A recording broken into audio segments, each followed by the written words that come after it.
வணக்கம் நேயர்களே, இன்னைக்கு நான் செய்ய போகிற ரெசிபி என்ன தெரியுமா? வாழைப்பூவும் முருங்கைக்கீரையும் போட்டு துவட்டல் செய்ய போகிறேன். வாங்க அதை எப்படி செய்வேன் வீடியோக்குள்ளே பார்ப்போம். நேயர்களே, ஒரு ஸ்பூன் எண்ணெய் ஊற்றியிருக்கேன், சீரகம் போட்டிருக்கேன், கடுகுளுந்தம் பருப்பு போட்டிருக்கேன், பட்டை வத்தல் 3, ஒரு பிடிச்சபடி பாசிப்பருப்பு.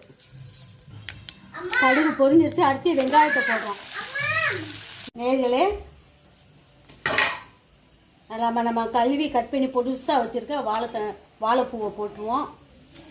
கட் பண்ணி வாழைப்பூக்கு அப்புறம் இவ்வளோ வாழைப்பூக்கு இந்த ஒரு பிடிச்சபடி முருங்கைக்கீரை போட்டுருவோம். வேகட்டும்.